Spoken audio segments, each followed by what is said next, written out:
Sekarang kendaraan lebih mudah, transportasi lebih mudah. Tapi kenapa umat Islam zaman sekarang lebih mundur daripada yang dulu? At-tasawwuf as-sidqu kulluh.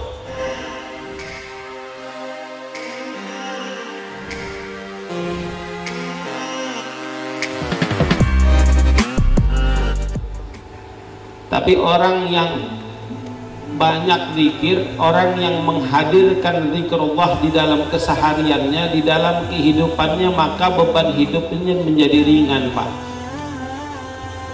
Percaya nggak percaya?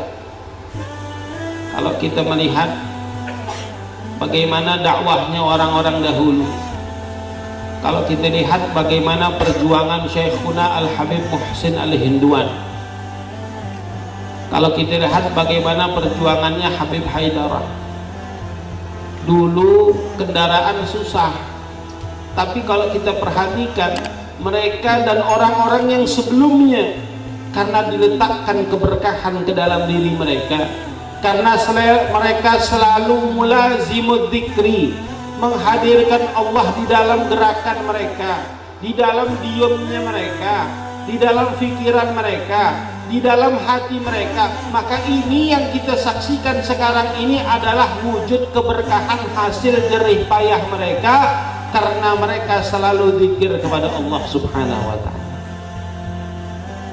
Sekarang kendaraan lebih mudah, transportasi lebih mudah. Tapi kenapa umat Islam zaman sekarang lebih mundur daripada yang dulu? Karena zikirnya juga mundur. Maka itu ada penelitian, kenapa dulu di zaman penjajahan Belanda kristenisasi itu enggak lebih hebat dari zaman sekarang. Seharusnya dulu di masa umat Islam banyak yang susah, banyak yang miskin, lebih mudah untuk mengkristenkan orang-orang Islam, lebih mudah mereka untuk keluar dari agama Islam. Tapi sekarang ketika serba senang, sekarang ketika serba enak kehidupannya, sekarang lebih maju, lebih modern, di mana-mana kita lihat orang keluar dari agamanya Allah Subhanahu wa ta'ala. Betul apa betul?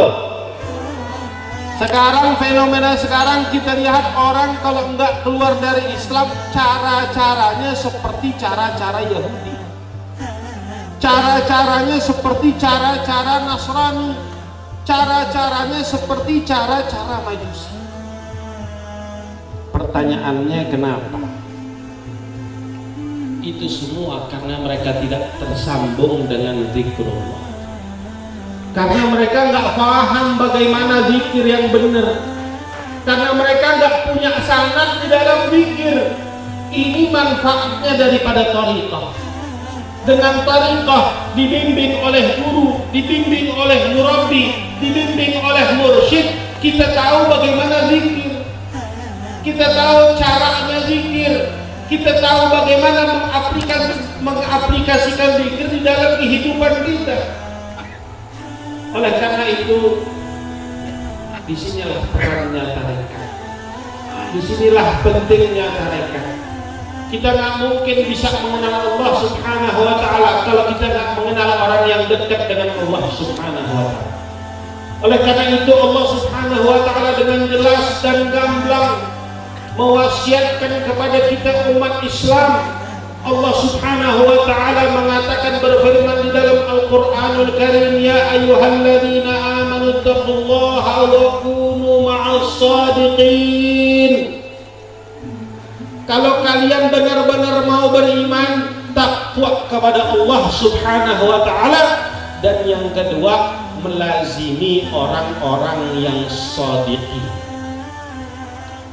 Maka dikatakan itu kalau di dalam literatur tasawuf, at-tasawuf as-sidqu kulluh wa tasawuf al-wafa kulluh.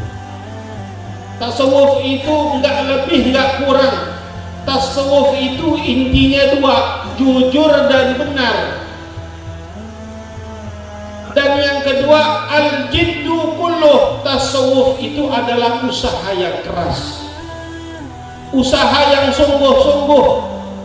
Ini contoh yang kita bisa lihat daripada ulama-ulama kita.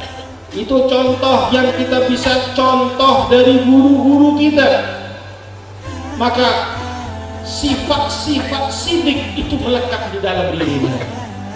Sifat keteguhan, sifat ketekunan itu melekat sama diri mereka. Bukan hanya sekedar melekat, tapi mereka mampu mengubah satu masyarakat, mengubah komunitas yang komunitas tadinya tidak mengenal Allah menjadi mengenal Allah.